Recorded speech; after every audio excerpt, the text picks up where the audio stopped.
Selamat ulang tahun diucapkan. Selamat panjang umur, sehat sentosa. Selamat ulang tahun.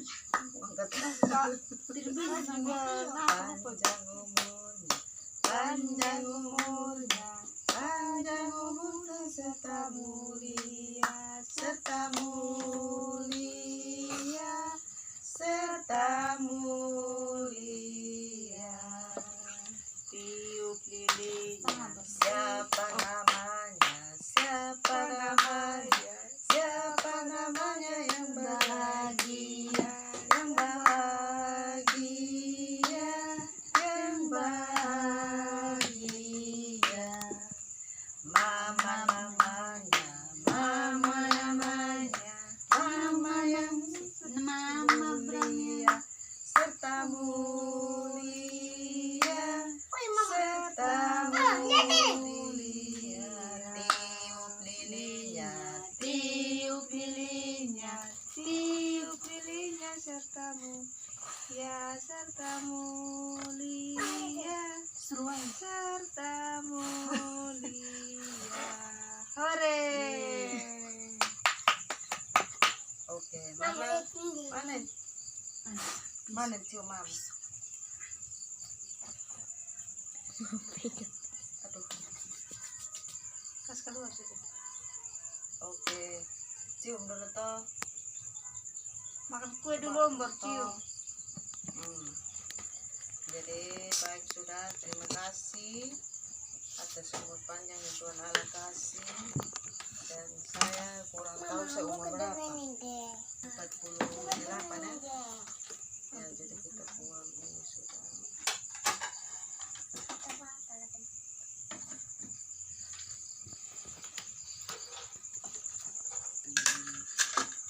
Oke.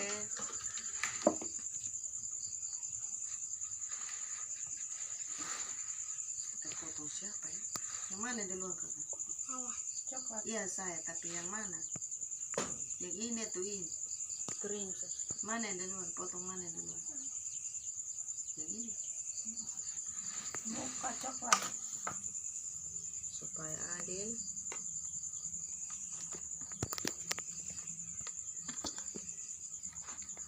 Ya. Jadi kita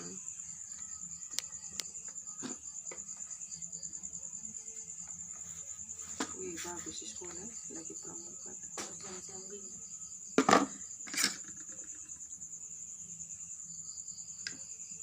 Kita begini supaya dia jalan lengket ya kawan-kawan, para pemirsa yang mau milih.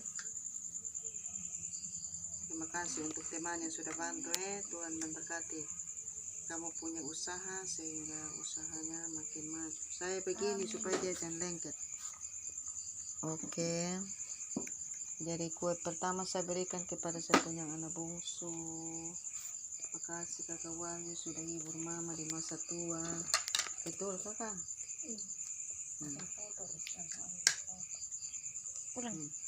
Ulang suap tadi, ulang suap. 1, 2, 3, ayo. Nanti makan.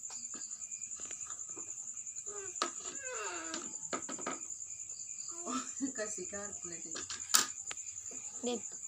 Sini.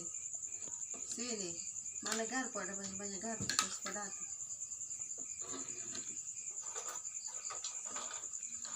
Mari Nona. Biar sudah ini. Kamera dipegang tapi tidak begini. Ini sapunya anak yang biasa kena pukul masih. Sapunya semoga banyak. Anda buka mulut tenang karena Mama sapu mulut baca. oh gitu. Kalian ikut di sana. Oh makan sudah. Sabar iya. Kita membaca nih. Oh kakak mau baca. Ini yang ambil kamera ada baca ini tidak.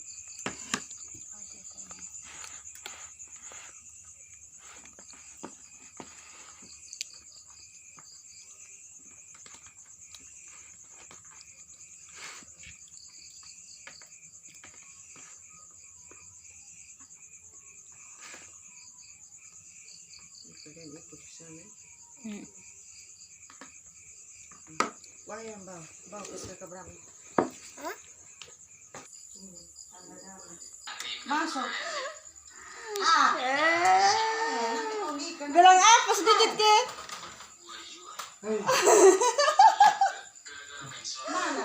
Bilang apa sedikit? Oh. Makasih mama. Jangan merokok terus saya, jangan nakal. Kalau mama pulang kupang ya mendiri sudah.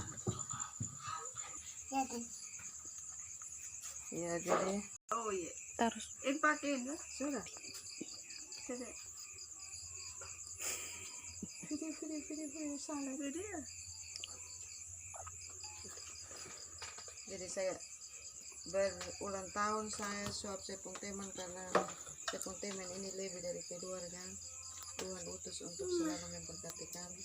Tambah lagi biar. Oke. Kata suap. Teskop Untuk ini masukkan. Kita akan hotbang.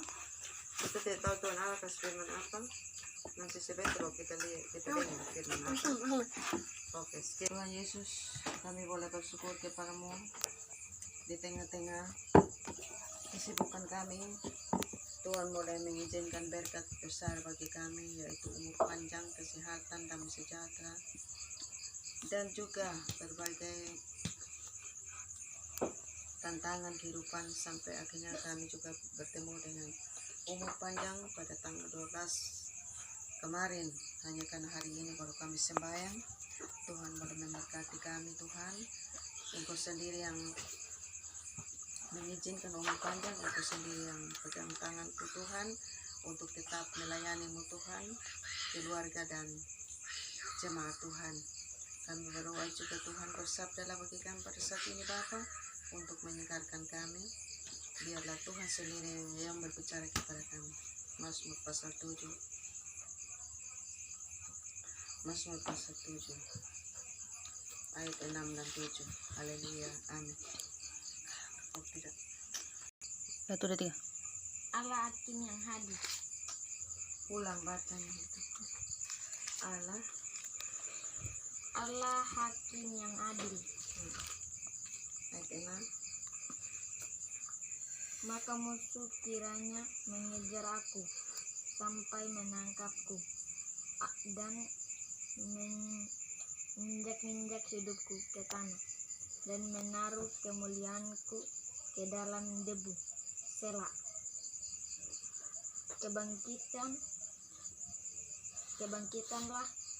Bangkitlah Tuhan dalam murka-Mu. Berdirilah Ia menghadapi geram orang-orang yang melawanku.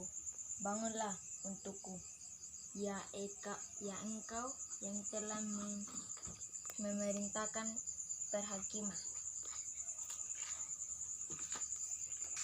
Orang-orang itu merencanakan yang kurang baik ya. Tadi kan orang menangkap apa segala macam. Masih ingat yang kau baca tadi? Aduh, yes. Tetapi Allah hakim yang adil tadi toh. Ya jadi orang ambil itu sentral lagi. Kenapa Anis apa tadi? Mazmur pasal 7. Allah hakim yang adil. Jadi ini adalah firman penyegaran pada saat kita umur panjang, baik saya maupun Mama Bruno. Yang hari ini Mama Bruno, ya teman-teman, nanti arahkan kamera ke sana. Juga berulang tahun 13 April kalau kemarin saya, makanya kami sepakat buat beribadat sama-sama sudah. Jadi Allah hakim yang adil. Karena kenapa Tuhan harus adil? Karena di sini maka mereka kiranya jangan ambil anak yang begini. Maka musuh kiranya mengejar aku. Ya musuh, kalau banyak musuh kiri kanan ya. Musuh kiri kanan, musuh anak-anak yang sangat musuh. musuh nakal, macam manis dia cara baca tidak jelas, itu macam saya marah ya teman-teman. Itu harus baca dan serius, jangan hanya fokus di ini kue nanti kalian makan sebentar, tapi harus fokus dengan apa. Jadi itu tuh musuh yang membuat kita marah-marah. Seperti Wahyu ini musuh juga kan, ini soalnya juga tidak bisa begini sudah. Dan apa, saat doa juga tidak begitu serius. Oh, tidak. Nah, itu musuh ini begini, musuh juga kok apa. Jadi tapi Tuhan itu maha adil, dia bilang tadi Tuhan maha adil. Jadi dan menginjak-injak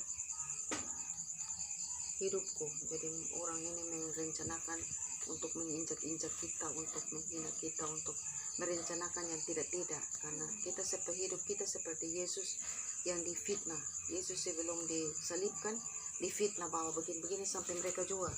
Jadi hamba-hamba Tuhan akan hidupnya akan sama seperti Yesus yang difitnah, dibenci, diludahi, bahkan ditangkap, dipenjarakan, bahkan dibunuh, apa segala macam. Jadi kenapa? Karena orang-orang paling jengkel dengan orang-orang yang melayani Tuhan, karena hidupnya harus ikut sesuai dengan Alkitab. Sedangkan orang-orang jengkel, orang-orang tidak suka, orang-orang maunya yang enak, yang bebas menyembah, bebas berzina, bebas bergaul.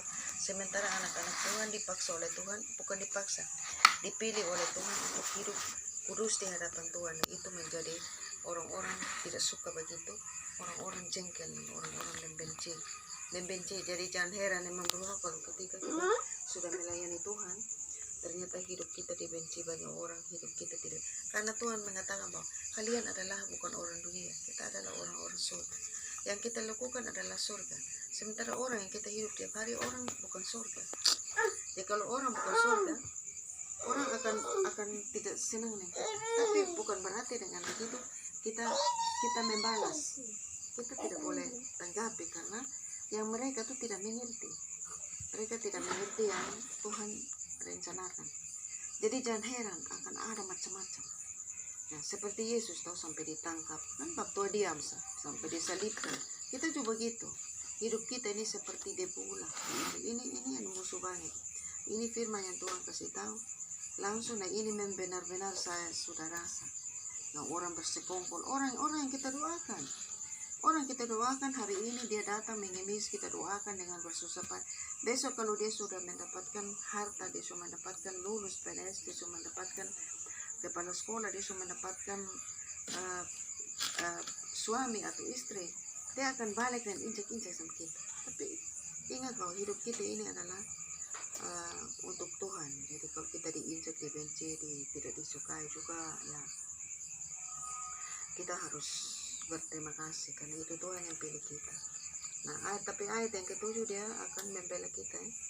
Bangkitlah Tuhan dalam murka-Mu. Jadi di sini Daud dia hanya minta Tuhan, untuk Tuhan yang bangkit dan lawan mereka. Dia tidak bisa balas. Dia bilang Tuhan bangkitlah dalam murka-Mu untuk melihat orang-orang menginjak-injak hidupku. Dan berdirilah menghadap peran orang-orang yang melawan aku. Bangunlah untukku ya Engkau yang telah memerintahkan penghakiman. Jadi dua ayat ya. Jadi di sini Daud dia merasa bahwa hidupnya diinjak-injak, tapi dia tidak membalas. Dia hanya minta Tuhan Engkau yang bangkit dan melawan mereka. Nah, saat ini seperti yang kita tahu bahwa ya kalau pemirsa tanya kenapa mama sembahyang sendiri, ya sendiri itu juga salah satu musuh. Pemfitnah nih bukan saja orang lain ya, bisa juga pasangan. Dia bisa satu kali dia bisa pergi dan memfitnah kita. Tapi ya begitulah. Yesus saja murid-murid sampai jual kembali dia. Yang jual Yesus itu bukan orang lain, orang yang hari-hari hidup sama-sama. Baru habis makan roti perjamuan, itu yang di Katolik ke hosti begitu. Kalau di Protestan sama juga ke perjamuan, makan sama-sama nih. Tapi siapa yang tahu isi hati orang? Suami istri juga kita boleh sama-sama, mau satu tempat tidur, mau satu jalan, kita tidak tahu hatinya di mana. Ya ditiru ditaruh tangan di tes tabur dipikir, besok saya selingkuh dan siapa? Kan kita hanya lihat kulitnya, kita tidak tahu isi hatinya itu seperti apa. Dan itu adalah musuh. Itu adalah musuh. Musuh, maunya kita tidak ada rencana untuk musuh dan pasangan, tapi yang dipikir adalah jurang yang terakhir musuh sudah. Artinya bukan musuh betulan, tapi hal yang tidak sesuai dengan kebenaran firman Allah. Kita juga perempuan begitu juga. Perempuan juga bisa banyak yang jatuh dan datang minta doa juga.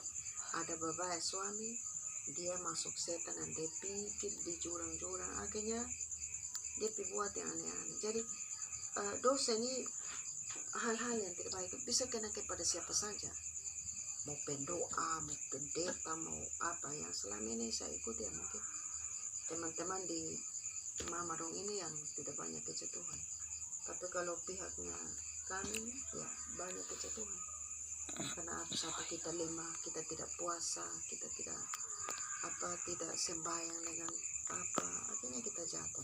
Inilah firman Tuhan bagi saya. Tapi ya kalian tetap doakan saya lah, kalau di pihak saya banyak musuh, saya sementara diuji oleh Tuhan bagaimana caranya hadapi musuh-musuh ini. Saya hanya bisa senyum, berdoa. Saya tahu juga orang-orang membenci, tapi saya senyum, saya berdoa. Kalau saya tidak kuat, saya sempat emosi, tapi habis itu saya kembali mengampuni mereka. Saya memaafkan dan saya mencoba untuk membuka relasi yang baik. Tapi saya bersyukur bahwa di umur yang ke-48 atau 49 ya, saya kurang hitung ya teman-teman. Pokoknya bersyukurlah atas umur baru yang Tuhan kasih. Semoga umur yang baru ini saya jauh lebih baik. Saya rajin melayani, saya rajin berdoa, saya rajin jalankan tugas sekolah yang baik, rajin urus anak-anak yang baik, rajin setia, disakiti terus sampai kapan. Rajin dalam penantian, rajin dalam sesak hati, rajin sudah, tetap setia. Mungkin ini firman Tuhan, saya akan tutup doa ini. Tuhan Yesus, syukur dan terima kasih atas umur panjang yang Tuhan berikan dan juga ujian berat yang Tuhan berikan, yaitu adalah musuh kiri kanan dan mereka menginjak-injak kemuliaan. Mereka memfitnah, mereka membenci, memakan hati. Kalau sesuai dengan Mazmur pasal 7 ayat 6-7, firman ini sangat mengingatkan bahwa banyak sekali musuh yang jengkel, memfitnah, menghina dan mengusir, pergi dan kasih tinggal dan macam-macam. Tapi di ayat yang ke-7 Tuhan mengatakan bahwa Daud mengatakan bahwa bangkitlah Tuhan. Dan karena itu hamba berdoa pada saat ini, Engkau yang bangkit dan melawan musuh itu siapa saja yang menjadi musuh, Engkau sendiri yang bangkit dan melawan kembali mereka. Karena hamba manusia biasa, hamba tidak sanggup Tuhan, tapi Engkau Allah yang setia, Engkau yang sanggup menghadapi mereka. Syukur dan terima kasih, hamba kembalikan hormat dan kemuliaan hanya bagi nama Tuhan. Haleluya. Amin. Baik, 1, 2, 3, shalom. Jadi tidak ada pemimpin